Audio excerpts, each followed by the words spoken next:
जितने भी संसार के लोग आपको मिले हैं, उनके मिलने में आपको उनका केवल गुण ही देखना है, अवगुण कभी नहीं देखना ही। आचार्य श्री विद्यासागर जी महाराज केवल क्यों भोजन करने बैठते हो, भोजन ग्रहण करने के लिए बैठते हो तो जो थाली में श्रेष्ठ होता है, थाली में जो बहुत अच्छा होता है, हम पहले वही दें। शादी आती है, विवाह शादी में हम सबसे पहले जो अच्छी साड़ी होती है पहनने के लायक, उसको ही दें।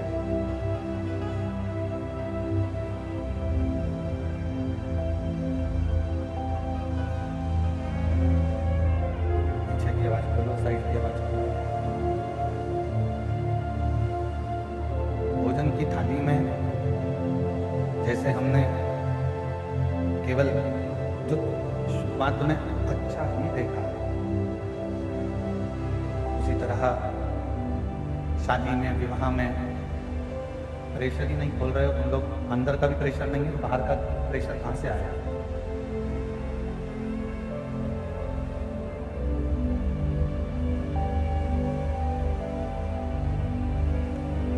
आचार्य श्री विद्यासागर जी महाराज कहते हैं कि जैसे भोजन की थाली में भोजन करने के लिए बैठे तो उसमें सर्वश्रेष्ठ भोजन को देख रहे हैं।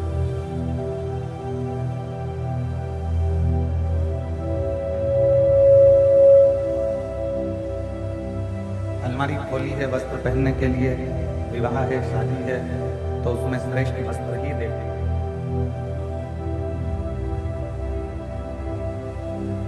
और यदि किसी आसन पर बैठने के लिए जाते हो, सिंहासन पर बैठने के लिए जाते हो, कुर्सी पर बैठने जाते हो, तो वहां भी आप अच्छा ही देखकर बैठे। उसी तरह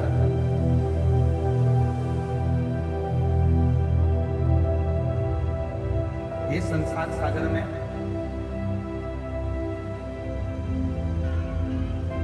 ये श्रेष्ठ हमारे बीच में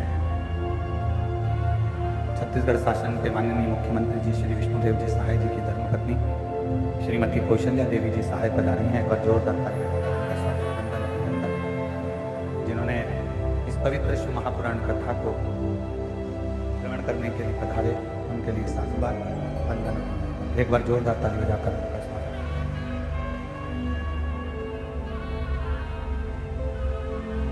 तो शिव कथा कर रहे,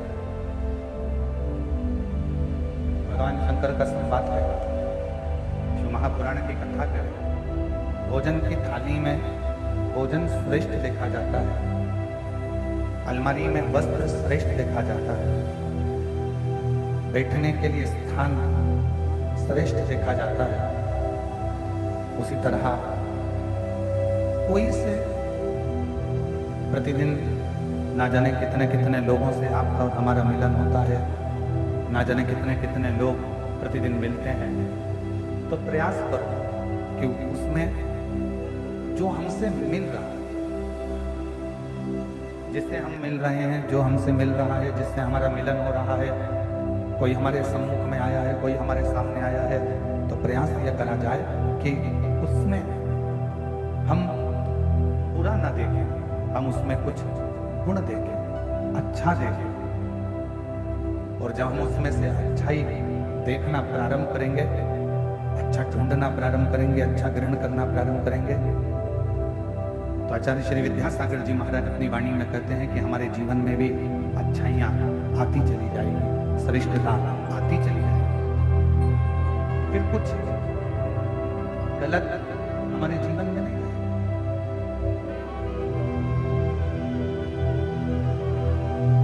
और मैंने तेरे ही भरोसे बाबा, तेरे ही भरोसे हवा बिच उड़ती जवानी बाबा,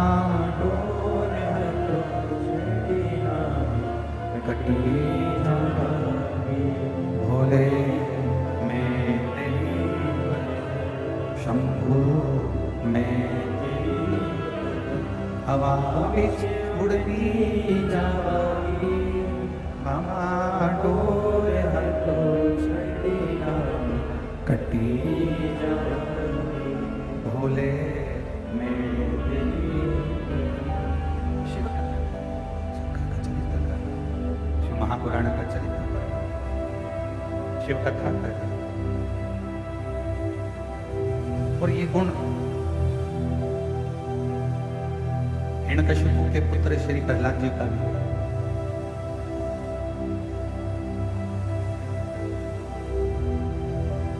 शिव महापुराण की कथा में हिरण्याक्ष के बेटे अंधकासुर और हिरण्यकशिपु के पुत्र प्रहलाद दोनों की कथा।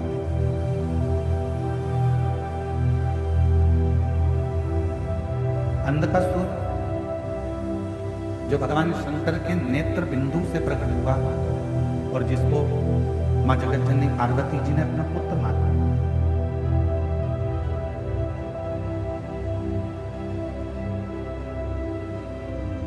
अपने बेटे की तरह मान लिया। और वो पुत्र जब शिव जी के सम्मुख में मां पार्वती जी, मां जगतजननी अम्बा दुर्गा भवानी माता आदिशक्ति, जब पार्वती जी के सामने उस पुत्र को लेकर आई तो मां आदिशक्ति जैसे शिव जी से कहा कि ये आपका पुत्र है, भगवान शंकर ने कहा इस पुत्र को रखो मती, इसको समुद्र में डालना, इसको रखना नहीं है, इसको समुद्र में पटक दो। पार्वती जी ने कहा इसको तो मैंने अपना पुत्र मान लिया और कैसा भी है, ये तो मेरा बेटा है, तो मेरा पुत्र। शिव कथा कहती है, भगवान शंकर का चरित्र कथा है, शिव महापुराण की कथा कहती है, भगवान देवादिदेव महादेव का चरित्र कथा है। झोपड़ी में रहकर भी अगर कोई भगवान का भजन कर रहा है और महल में रहकर भी अगर कोई भगवान का भजन कर रहा है, भगवान उसके नाम से उसको नहीं जानता।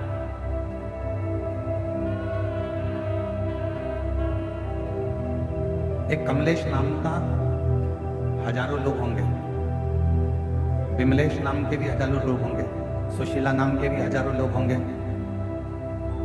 लीलाबाई नाम के बहुत सारे लोग होंगे। हो सकता है लीलाबाई साहू या लीलाबाई शर्मा, विमलाबाई, ओझा, एक नाम के ढेर सारे हो सकते हैं। ओझा भी बहुत हो सकते हैं, साहू भी बहुत हो सकते हैं, शर्मा भी बहुत हो सकते हैं, मिश्रा भी बहुत हो सकते हैं, वशिष्ठ भी बहुत हो सकते हैं।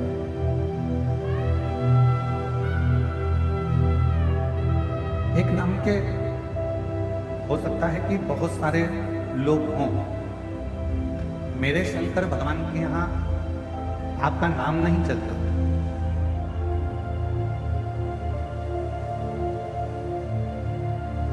मेरे शंकर भगवान के यहाँ पर तुम्हारे नाम से कोई मतलब नहीं।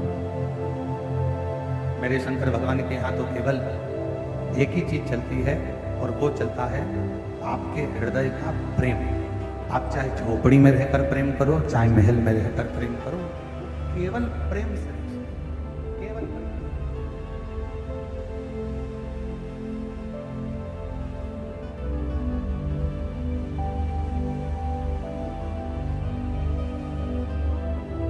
अब यदि सच्चा प्रेम है तो शबरी अम्बा के लिए मेरे राम जी महाराज, किसी ने बड़ा सुंदर कहा कि राम जी रावण को मारने के लिए राम जी वन में गए। परशु महापुराण की कथा कहती है रावण को तो राम जी अयोध्या में बैठकर भी मार देते, मेरे राम जी रावण को मारने के लिए नहीं, मेरे राम जी तो मां शबरी को दर्शन देने के लिए वन में गए। मां शबरी को दर्शन देने।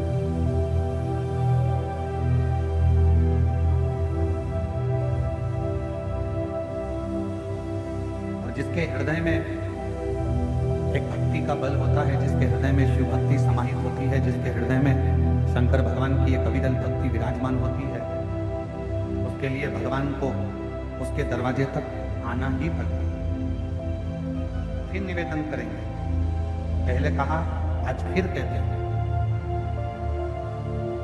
यदि आपने शिव जी को एक लोटा जल चढ़ाया है, यदि आपने भगवान शंकर का मंदिर जाना प्रारंभ करा है, तो आपको शिव जी को ढूंढना नहीं पड़ेगा। एक ना एक दिन मेरे शंकर भगवान आपको ढूंढते ढूंढते आपके दरवाजे पर, आपको शिव को नहीं ढूंढना। हमारे छत्तीसगढ़ शासन के माननीय मुख्यमंत्री जी की धर्मपत्नी जी के लिए मैं कहूंगा, श्रीमती कौशल्या देवी साहे जी के लिए, जब भी छत्तीसगढ़ में कहीं कथा होती है, दीदी मैं आपके लिए हमेशा यही नहीं, महाराष्ट्र कथा होती है तो वहाँ भी करता हूँ, मध्य प्रदेश में हो, चाहे हरियाणा में हो, चाहे पंजाब में हो, चाहे कहीं पर भी कथा हो, मैं ये बात हमेशा कहता हूँ इस व्यासपीठ से कि कहीं पर भी कथा हो छत्तीसगढ़ में, और जरूरी नहीं कि केवल कथा का विशाल रूप होगा, बड़ी कथा होगी तो ही पहुंचे। ये दीदी का ऐसा नेचर है, ऐसा स्वभाव है कि प्रत्येक अगर कोई आकर छोटा बच्चा भी कर देता है तो उसके यहाँ भी आकर वो खड़ी हो जाती हैं और कथा का रास्ता देती हैं। ये कितना भी ऊंचा सिंहासन क्यों ना हो गया हो, परंतु अपनी हृदय की और अपने संस्कारों की अनुकूलता के साथ बहुत साल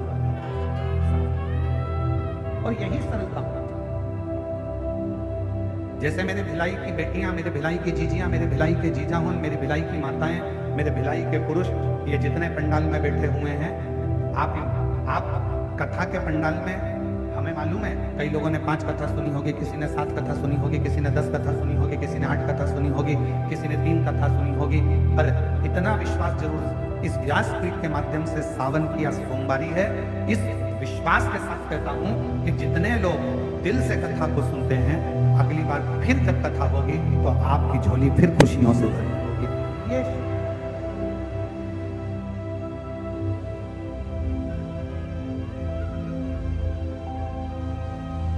एक बहन जी ने पत्र लिखा, उस पत्र में लिखा क्या जी,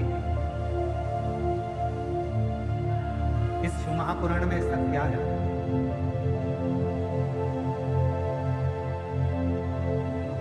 कि दुनिया का व्यक्ति केवल शिव पुराण की कथा में जाकर बैठता है, पंडाल के अंदर, पंडाल के बाहर, टीवी के सामने, मोबाइल के सामने अगर बैठता है और कथा का रसतत्व यदि वो ग्रहण करता है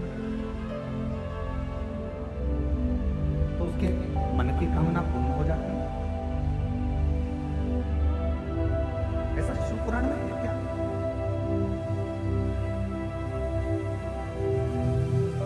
और ये प्रश्न केवल आपका नहीं है, ये प्रश्न स्वयं चंचला देवी ने भी तुमरुका जी से किया। ये प्रश्न स्वयं चंचला देवी ने तुमरुका जी से करा था कि तुमरुका जी, माँ जगतजननी पार्वती जी ने कहा है कि अपने पति के मोक्ष के लिए, बिंदु के लिए शिव महापुराण की कथा श्रवण करो। और मेरे पति ने ना तो कभी दान किया, मेरे पति ने ना कभी धर्म करा, मेरे पति ने ना कभी पुण्य करा, मेरे पति ने ना कभी सत्कर्म किया, मेरे पति ने कभी ना मंत्र जाप किया, मेरे पति ने ना कभी किसी तीर्थ का दर्शन किया, ना मंदिर गया। फिर आखिर मेरे पति को मोक्ष कैसे मिल जाएगा?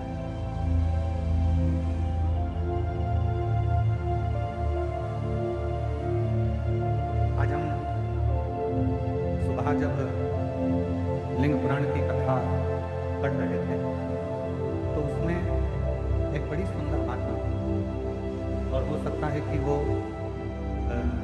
अभी यहाँ कथा से जाने के बाद हम प्रयास करेंगे कि लिंग पुराण की पुस्तक को खोलकर, पुराण को खोलकर एक एक लाइन पर अपनी उंगली चलाते हुए उस बात को आपको भी पढ़ने के लिए हमारे सोशल मीडिया से, हमारे यूट्यूब, फेसबुक पर हम उसको डलवाएंगे, आप पढ़ना। और हम प्रयास करेंगे कि आज ही वो जो हमने पढ़ा है लिंग पुराण में कि किसी ने गलत भोजन कर लिया, किसी ने गलत कर्म कर लिया, किसी ने गलत कार्य कर लिया, गलत भोजन कर लिया, गलत विचार आ गए, गलत सोच आ गई, गलत दृष्टि आ गई, गलत भाव प्रकट हो गए। उसके बाद भी शिव जी को चढ़ाया गया जल, उसके बाद भी भगवान शंकर को चढ़ाया गया जल उसको फल प्रदान कर देता है। शिव जी को चढ़ाया गया जल उसको फल देगा। आज यहाँ से जाने के बाद उस लिंग पुराण का वो चरित्र, लिंग पुराण का वो चरित्र आपको श्रवण पढ़ेंगे, आप भी पढ़ना, हम भी पढ़ेंगे सर। और हम उसको यूट्यूब पे डालेंगे, आप उसको पढ़ना आज सोमवारी के दिन। आज सावन महीने का विराम का सोमवार है। आज के दिन लिंग पुराण का वो चरित्र आप भी पढ़ें। एक इतना सुंदर वर्णन किया। स्वयं चंचुला देवी कह रही हैं तुमरुका जी से कि मेरे पति ने ना कभी दान करा, ना कभी पुण्य करा, ना कभी सत्कर्म करा, ना कभी भजन किया, ना कभी कीर्तन किया, ना कभी मंत्र जाप किया, फिर मेरे पति को आप कह रहे हो कि मोक्ष मिल जाएगा, ऐसे कैसे मिल जाएगा? कैसे मोक्ष मिल सकता, कैसे मुक्ति मिल सकती? तुमरुका जी ने कहा ये केवल शिव महापुराण नहीं है, ये केवल शिव महापुराण नहीं है। तुमरुका जी कह रहे हैं चंचुला देवी ये केवल शिव महापुराण की कथा नहीं है।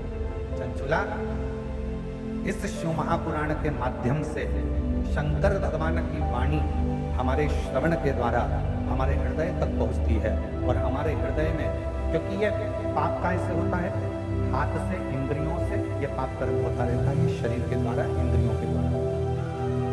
और इस इंद्रियों को शुद्ध कौन कर सकता है? तो कहा ये आत्मा कर सकता है।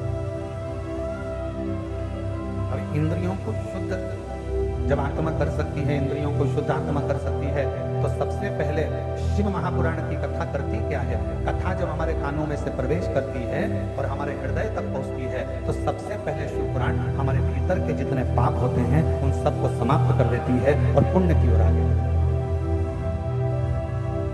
आज के जमाने में फ्रिज उधार मिल सकता, बोलो जम के मिलेगा कि नहीं मिलेगा? प्रेशर बोलो, प्रेशर अंदर बाहर दोनों साइड, अंदर का भी बोलिए, बाहर का भी बोलिए। आज के जमाने में फ्रिज उधार मिल सकता है। आज के जमाने में अलमारी उधार मिल सकती है। आज के जमाने में गोल्ड भी, बोलो बोलो जम के, उधार मिल सकता है। आज के जमाने में मकान भी उधार मिल सकता है। आज के जमाने में गाड़ी भी उधार मिल सकती है। आज के जमाने में कपड़े भी, बोलो जम के, उधार मिल सकते हैं। आज के ज़माने में किराने का सामान भी उधार मिल सकता है। आज के ज़माने में सब्जी भी उधार मिल सकती है। आज के ज़माने में दूध की थैली हो, चाहे तुम्हारे डेंटिंग पेंटिंग का सामान हो, वो भी उधार मिल सकता है। पर आज के ज़माने में पुण्य कभी उधार नहीं मिलता, पुण्य हमें कमाना है। पुण्य उधार नहीं मिलेगा, पुण्य को तो तुम्हें कमाना ही पड़ेगा। और कोई तुमसे कहे कि कोई का पुण्य, लोग कहते हैं हमारा पुण्य हमारे पति को लग जाए, पति का पुण्य पत्नी को लग जाए, बेटे का पुण्य बाप को लग जाए, बाप का पुण्य बेटे को लग जाए। ना ना ना, शिव महापुराण की कथा कहती है अपने कर्म का अपने को भोगना है, अपने को छींक आई है, अपने को छींकना है, अपने को खांसी आई है, अपने को खांसना है, अपने को अगर पेट दुखा है तो दवाई भी अपने को खाना है, पड़ोसी को नहीं। उसी तरह अपना पुण्य अपनों को एकत्रित करना है, कोई दूसरा एकत्रित नहीं। इसलिए फिर निवेदन, हिम्मत बुरे कर्म कर वरना पछताएगा, भगवान की आंखों से तू बच नहीं पाएगा, तू बच नहीं पाएगा। अरे ओ अज्ञानी मत करना,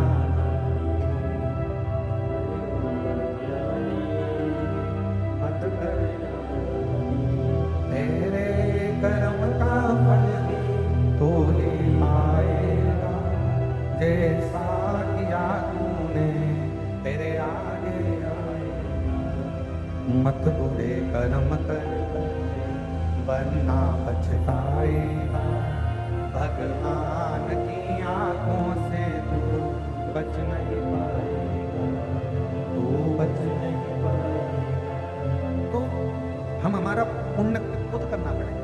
कपड़े उधार मिल जाएंगे, अलमारी मिल जाएगी, फ्रिज उधार मिल जाएगा, गाड़ी उधार मिल जाएगी, बंगला उधार मिल जाएगा, पर पुण्य उधार नहीं है।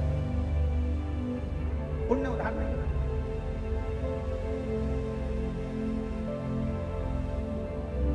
तो माता जी ने लिखा अपने पत्र में कि शिव पुराण में ऐसा क्या है जो दुनिया के लोगों का काम हो रहा है कथा सुनने से।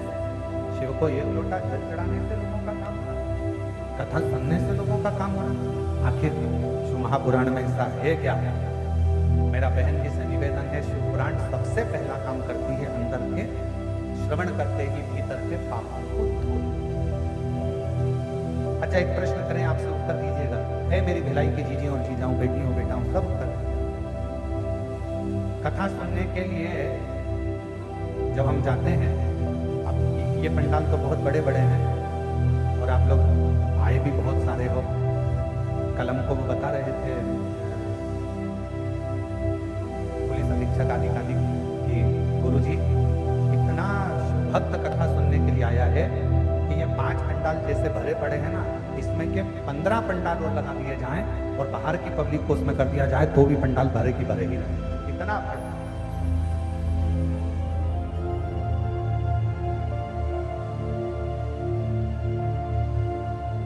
और आप लोग टीवी के माध्यम से, एलईडी के माध्यम से देख भी रहे हो। कल पुलिस के अधिकारी बंदूक कर रहे थे कि जितनी पब्लिक बाहर है, जितने 5 पंडाल ले भरे, ऐसे 15 पंडाल और लगा दिए जाए तो उसमें भी भक्त ऐसे ही भरा। इतनी भगवान शंकर की इतनी बड़ी, तो क्या है? जैसे अब इतने बड़े पंडाल में तो चप्पल पहन कर भी आप लोग आ जाते हो, चप्पल भी साथ में रख लेते हो, पर दूसरी जगह कहीं कथा सुनने जाते हो छोटे से पंडाल